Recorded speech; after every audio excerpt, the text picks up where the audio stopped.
Pemirsa, di tengah hidupnya yang penuh nelangsa, aktor Fahmi Bo juga mengungkapkan rasa kecewanya terhadap anak dan Nita mantan istrinya.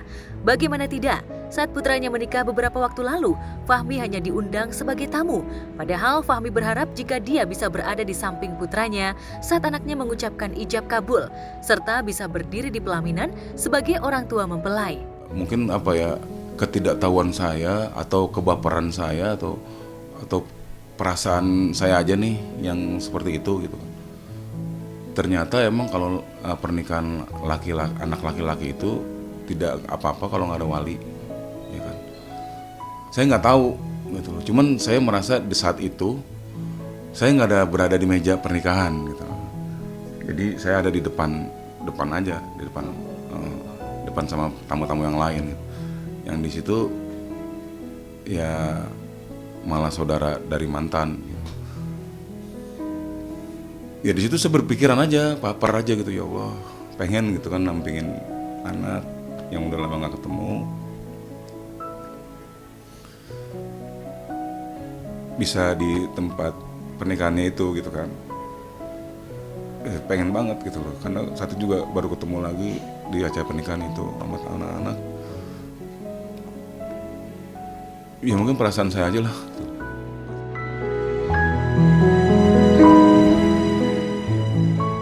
Namun meski kecewa, Fahmi mencoba memaklumi sikap dan perilaku anak dan mantan istrinya yang mungkin menyimpan luka yang mungkin pernah ditorehkan Fahmi. Namun Fahmi sempat berharap jika pasca anaknya menikah dirinya bisa berkomunikasi dengan anaknya lagi, harus kecewa lantaran mantan istri dan anaknya justru memblokir akses komunikasi. Beruntung di tengah dirinya memendam kerinduan, Nikita Mirzani yang peduli dengan kondisinya berhasil mempertemukan Fahmi dengan anaknya yang selama ini sulit untuk bertemu. Saya karena menghargai anak saya dan kepengen banget, ini mau menang pas nih mungkin nih ketemu anak saya. Ya itulah ketemu. Nah setelah itu nggak ketemu lagi. Setelah pernikahan itu nggak pernah ketemu lagi sama anak saya. Nah alhamdulillah udah 3 hari 4 hari ini anak saya datang. Anak saya datang dua-duanya, dan ini juga berkat pertolongan Mbak Nikita Mirzani. Dia nelfon anak saya, nggak tahu apa yang diomongin, saya nggak tahu apa yang diomongin. Tiba-tiba dia WA saya, anak saya Farel dan Ariel datang. Wah saya senang gitu kan. Seneng banget. Ya orang dia duduk di sini kan, duduk di kamar sampai saya ngecep mata gitu kan, saya bener apa enggak ini anak-anak ada di sini dua-duanya gitu kan. Wah seneng banget. Udah di situ saya dia curhat juga, saya juga curhat. Jadi masing-masing mengeluarkan mengeluarkan perasaan.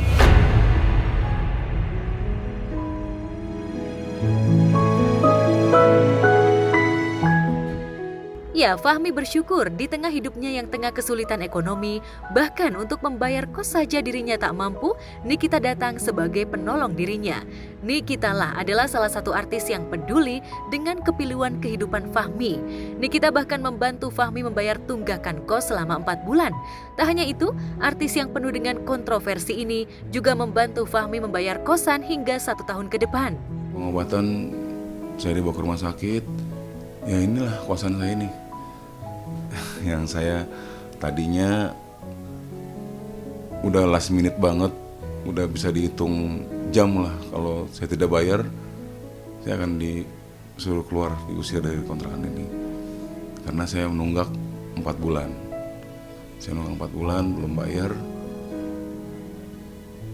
Pas banget sebelum sehari saya mau dieksekusi keluar, Mbak Nikita datang menolong gua,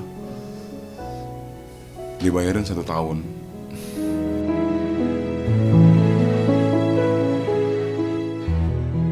Selain membantu membayar kosan, Nikita jugalah yang membiayai Fahmi berobat ke rumah sakit. Fahmi yang sudah lama menderita diabetes memang tak bisa rutin ke dokter lantaran terbentur biaya. Dan pasca dirinya menjalani pengobatan, kondisi Fahmi sudah mulai membaik meski kakinya masih sulit jika digunakan untuk berjalan. Kondisinya sih masih seperti yang lalu gitu kan, masih kaki yang bermasalah, masih susah berdiri lama, masih sakit kalau jalan jauh-jauh, terus ya pokoknya nggak bertahan lama lah kalau diri itu sakitnya minta ampun. Tapi kalau fisik dari tengah ke atas mah alhamdulillah lah saya begini sehat.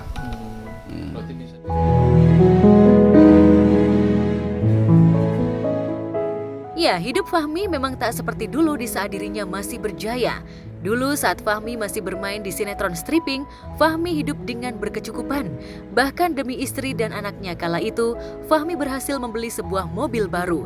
Sayangnya sejak dirinya jatuh sakit, tak ada lagi tawaran job yang mampir kepadanya. Dan demi bertahan hidup, Fahmi rela menanggalkan rasa malu dan label artis yang melekat padanya dengan bekerja serabutan.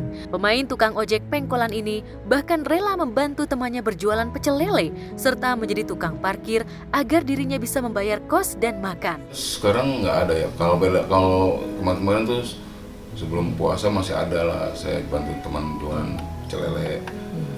Itu saya nggak dapat uang apa-apa dari pecel lele itu, nggak dapat gaji, istilahnya nggak dapat apa. Saya cuma dapat makan malam gratis. Nah itu senang banget. Wah, udah nggak mikirin makan malam pakai apa gitu kan, harus beli apa. Dan kadang suka ada makanan yang nggak habis, saya bisa dikasih buat besok sarapan. Nah setelah Lebaran dia pulang kampung, nggak balik lagi. Kata dia nggak bisa bayar itunya, tokonya, nggak bisa bayar rukonya. Sekarang berkat dibantu semua ini, ya alhamdulillah saya jadi suka dipanggil di podcast. Terus saya juga sekarang udah mulai live di TikTok. Ya sedikit membantu penghasilan.